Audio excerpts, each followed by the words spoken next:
All right, so what I have Henry doing right now is he's getting a little bit of practice in because we're going to be focusing in on the calves. Now, calves really help with decelerating and accelerating forces in terms of running and sprinting, but they also are like our power transfer of how we ground ourselves into the floor, to the environment, and we need to be able to convert power into the hips.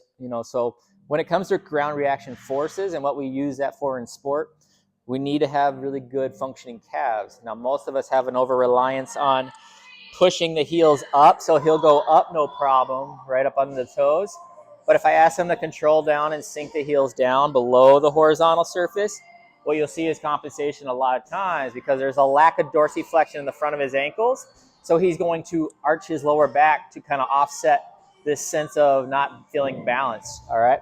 So what we want to do is improve that function, all right? So if I have him just do 2 reps all the way up and then sink all the way down and just try not to fall. Go ahead, again. So he's kind of unstable in both patterns right there, right?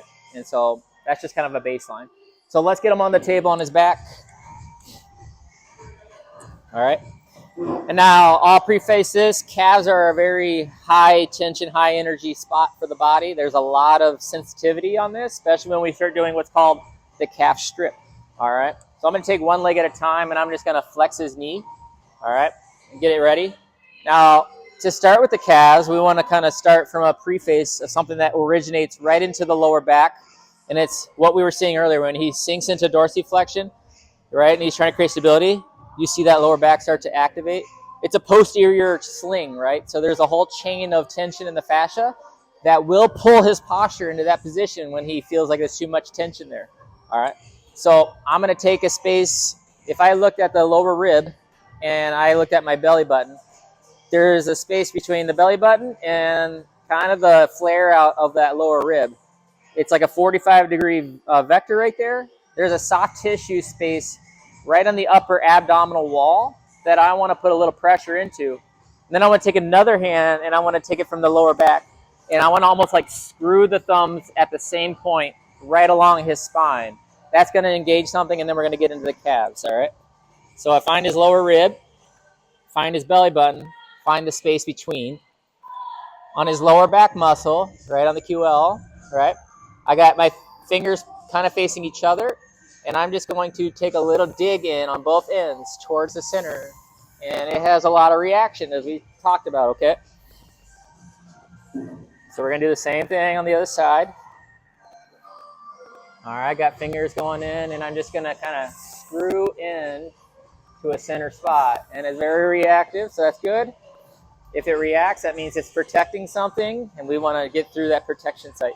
Now, because the calves are so sensitive, I don't want to get kicked, so I'm going to actually take my butt and just sit on that foot. He's going to move around quite a bit on this one. All right, so just anticipate that. He doesn't know what's coming, but here we go.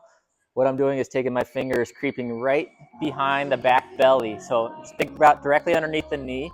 All right, fingertips kind of come at the center point. There's 2 heads, 2 bellies of the calf. He's killing me with anticipation here, you think? All right. I'm going to pull in towards the center. So think about that leg bone in the middle. Pull in towards the center. See the reaction already, right? Just a little pressure. And I'm just going to like scoop, like ice cream, apart. So I'm just going to pull a little bit out this way and a little bit this way and just kind of alternate. And everything you see going on with the hips and his breathing increasing quickly, right, is a natural reaction to all the tension of the fascia and the muscles that are constantly being going through the calves right now. And it's a constant battle of that feels terrible, that's almost painful. His respiration rate is increasing really quickly right now. That's stress. This happens. He's a little overwhelmed in this site. So I'm going to be very calm and cautious and work through this slowly because I'm going to help him. He's going to deal with this and cope. And he's going to breathe to help cope. He's doing great. Nice job, man. What I'm feeling for is tension in the muscle here. I'm feeling density. I want the muscles to relax a bit, kind of like a raw chicken breast in here. I want those muscles to be kind of soft.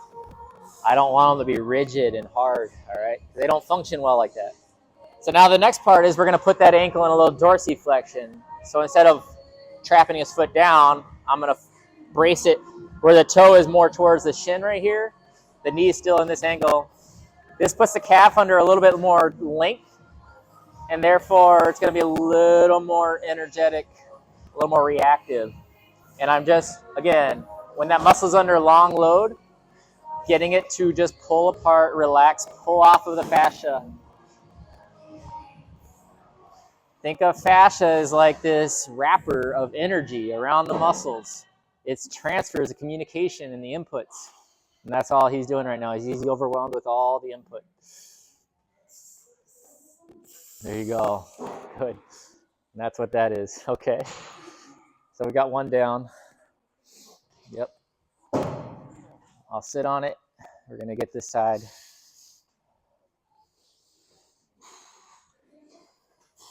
And it's a little more aggressive on this side for him.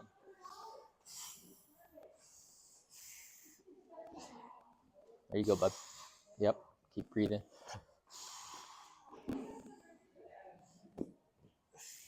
There you go. Keep working.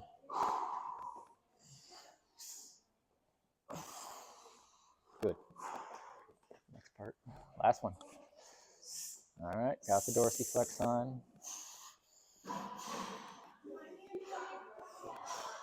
Good.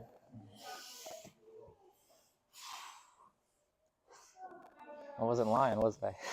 I don't think he can hear me right now. He's in another zone. Attaboy. Attaboy. All right. Feel a little worked over? Yeah. I was using just a little bit of pressure, not even enough to like justify all that. So we knew it was going to get you. Let's get you up on your feet. Make sure you're not too. You might be a little lightheaded. You might be a little flushed. That's what happens when you're under a little bit of stress. So all that was already there, right? Everything that he reacted was just something hiding deep inside. It's a compensation he's been working through a lot. We're freeing that up, all right? Like, this is a state that I want to try to get him in more often. When you're calm, when you're breathing normally, right, we can stay in a better place. We can move through a better range of motion, express strength better, right? When we have to tense up and create rigidity, we're at disadvantage. It's only a matter of time before that turns into bad stuff, okay? I'm going to have you go ahead and creep up on this platform the same way you did. Yep, whichever way you prefer. So he's got right behind the ball of the foot on the step there. And he's just going to work a couple of reps as high as he can go and as low as he can. Good. He's going to adjust himself here. Good.